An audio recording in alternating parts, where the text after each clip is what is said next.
छत्तीसगढ़ के मुख्यमंत्री भूपेश बघेल पाटन के कुरुड्डी स्थित अपने खेत पहुंचे।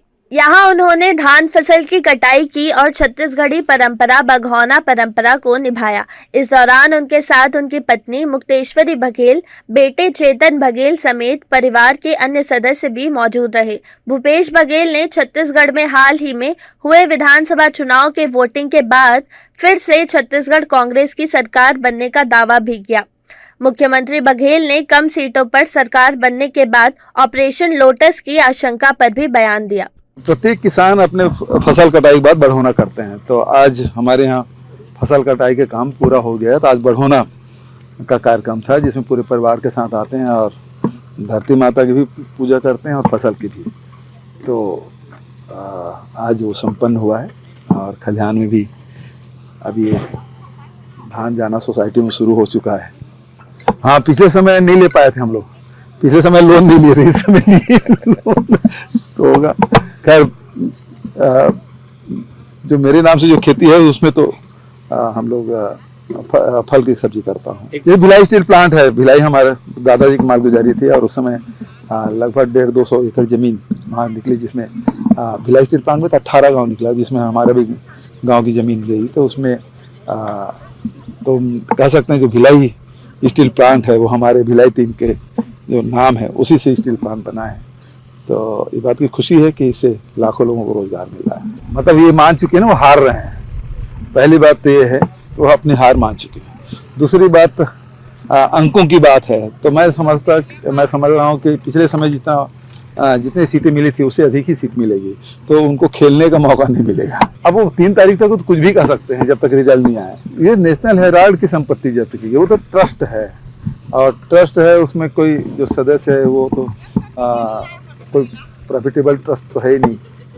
और चूंकि वो देश की एक धरोहर है, आज़ादी की लड़ाई में नेशनल हेराल्ड की अपनी भूमिका रही है और बड़े लोग इसमें सरदार पटेल, नेहरू जी, किदवई साहब, ये उनके ट्रस्टी रहे हैं। अब उसमें बदले के भावने से एक बात क्या कह दी राहुल जी ने, तो उन्होंने सीधा मतलब बदले की कार्रवाई करते संपत्ति जब्त कर ली। तो ये जब दूसरे का आप जब बोलते हो, आप मूर्खों को सरदार बोलते हो, तब आपको बुरा नहीं लगता। तो जब आप दूसरे को जिन शब्दों के प्रयोग करते हैं तो आपको वही तो मिलेगा जो आप दे रहे हैं। तो लौट के जब बात आई तो बुरा मान गया।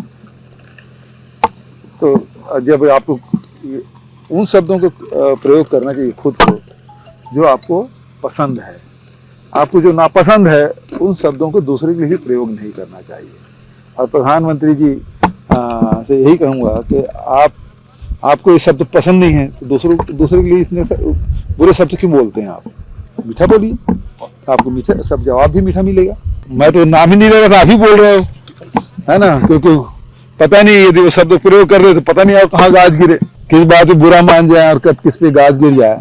तो ये है कि बात तो सही है। अभी थोड़ी सी नमी है तो टूट थोड़ी दिखाई दे रही है। ये मासूरी है, स्वर्णा मासूरी। तो छत्तीसगढ़ में खूब इसको बोया जाता है और उत्पादन भी बढ़िया है, इसमें बीमारियां भी कम आती है और मिडिल क्लास के लोग इसको पसंद भी करते हैं। हालांकि सरकारी जो इसमें मापदंड में ये मोटा में आता है, जबकि पतले के भाव में बिकता है, इसकी डिमांड भी खूब होती है। बाबूजी तो मतलब एक प्रकार से कृषि के क्षेत्र में उनका बड़ा योगदान रहा है। कृषि वैज्ञानिक ही थे, वो नए नए एक्सपेरिमेंट करते रहते थे। बेलन जो बनाना है या फिर ये धान जो साने के जो मशीन है उसके लिए वो एक्सपेरिमेंट लगातार करते, मिजाई के लिए एक्सपेरिमेंट करते, लगातार पंपों में, स्टार्टर में, इसमें लगातार एक्सपेरिमेंट करते रहते थे। तो प्रयोगधर्मी व्यक्ति रहे। अब यहाँ इसको किसी भी आपको खलिहान आपको कंक्रीट का नहीं मिलेगा, लेकिन उन्होंने कंक्रीट का किया क्योंकि वो हिसाब लगाया कि हर साल यदि खलिहान तैयार करने में कितना पैसा लगता है तो ये 10 साल में पैसा निकल जाएगा, तो उन्होंने कंक्रीट ही कर दिया। इससे फसल खराब नहीं होता है, पानी भी गिर जाए तो। स्वास्थ्य को लेकर स्वास्थ्य, क्योंकि उम्र का भी असर है। अभी मिल के भी आया हूँ तो पहले से सुधार में है। लेकिन ब्यूरो रिपोर्ट, ग्रैंड न्यूज।